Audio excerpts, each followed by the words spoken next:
To be perfectly honest with you, this movie has been out a while, but I haven't rushed to go see it. And usually I try to go see the movies as soon as humanly possible in the theater, but for many reasons, I wasn't very excited to see this one, so it's taken me a couple weeks. The film is called God's Not Dead.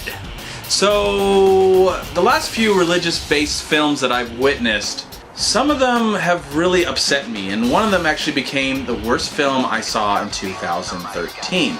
So I've been really just not really that excited or had any anticipation to go into another faith-based film. So when this movie got released, I was like, I don't know if I'm ever going to see this movie. It'll probably be gone in a few days and just go away. But this film has been around for more than 2 weeks in most of the theaters that are in my area. So I finally had some time because I've been seeing a movie almost every day, and most of these movies have been movies that I've been wanting to see. They're big budget films, they're smaller films that I've been able to fit in my schedule. So I really had nothing going on today when it came to movies. So I thought, okay, finally, I'm going to go see this film. I'm going to go see God's Not Dead. So, the film, I have to say, to explain it to someone who may be not interested in seeing this movie, let's just say it is a God religious made faith-based film meets a movie like Crash, where you get all of these stories and these plot devices and these scenarios, and they're all kind of connected together somehow. So I'm not really going to try and explain all of the side plot elements that are going on in this movie. There's a lot. There's maybe too many. What I will try and explain a little bit is the main plot. Now, the main plot revolves around this honest boy, this honest kid, who's going, I don't know if he's starting college or he's in his next semester of college. So he decides to take this class dealing with the subject of philosophy. I believe that's what it was. And his teacher, who seems to be really stern and upset, he's even warned before he's supposed to take this teacher, tells him, okay, we're going to first get on the subject of atheism, and we're going to get on the subject of God, but let's just move past that. Just write on a piece of paper that God is dead, sign it, and then we can move on and we can just continue discussion somewhere else, because I don't really want to discuss this or bring it up, and I don't want to get into this huge debate. But this kid, for some reason, because the plot dictates, that he must not say God is dead, that he's going to say God is not dead. So this, starts this whole story of him having to come to class on a weekly basis and defend himself. He is the defendant, the teacher is the prosecutor, and the classroom are the jury. So who they are going to make the final decision if God is dead or not. So that's the main plot. There's also some stories that involve this guy's girlfriend, and then the teacher's wife or girlfriend, and then there's other plots where there's this Muslim girl wants to become a Christian, and then there's this priest that deals with some of the people that are going, okay, alright. And then the Duck Dynasty guys come into somehow, okay. Alright, so I'm trying to explain this maybe a little bit too much, and I apologize. There's a lot of stuff going on here. What I will say is, I have a like/dislike feelings about this movie. There's not one love feeling that I have about this film. I have no love for this movie. There are a lot of elements that I do like about this movie. I felt like this movie felt like a real movie with real acting. It's got Kevin Sorbo, Hercules, and Superman, Dean Cain. They've come together for Jesus. So, wow, I mean, there's a poster I need to go see. I mean, that would probably sell the movie a lot better. But, it's been around, it's been successful. So I like some of the performances. I think I like the main kid, even though some of the side characters seemed a little childish and very douchey.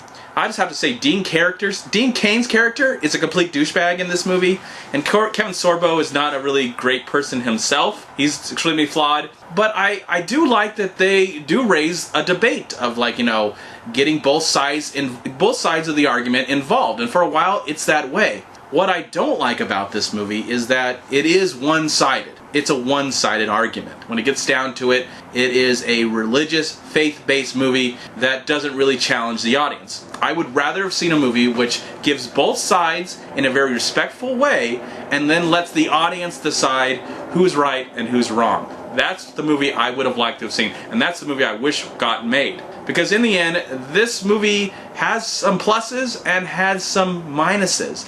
And there's even a character that's suffering from cancer, and what she goes through is horrible. And especially, she's kind of related, her story's kind of related to the Dean Cain character, and what he does to her is horrible. And those are some of the things I really enjoyed about this movie.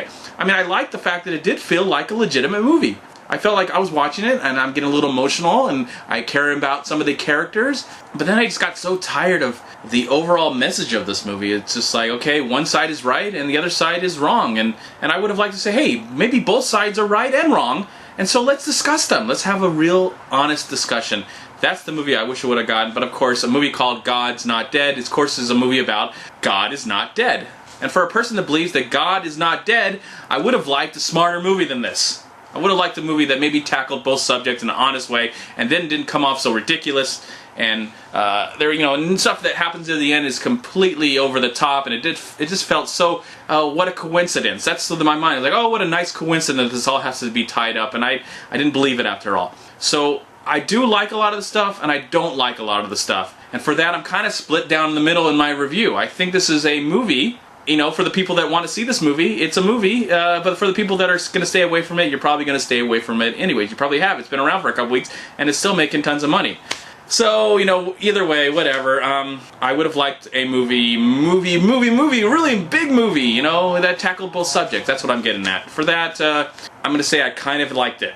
Yeah, surprisingly, I kind of liked it, and I'm going to give God's Not Dead a slight 2.5 stars out of 4. I'm MovieManCHAD. Please like, comment, subscribe to my channel. I'm also on Twitter and I'm on Facebook. And please go to WeLiveFilm.com and subscribe right here on YouTube to We Live Film. Also go to Long Beach Acting and Film Association right here on Facebook and Twitter. Please also go to MoviePilot.com, and if you enjoyed this video review, please click right here. Subscribe to my channel. I really much appreciate it. And thanks you so much for watching. Have a great day. Looking forward to the weekend. Hopefully there'll be something really interesting that'll be coming out. And I would love for more religious-based films that are not just so one-sided. Challenge us as an audience. Make something that's universal. Some of the greatest movies that have a spiritual edge are the ones that are universal and speak to everyone. So there you go. That's all I can say. I wish you all the best, and I hope that you'll see me at the next review. Peace be with you, my friends. Peace on earth, goodwill toward men and women.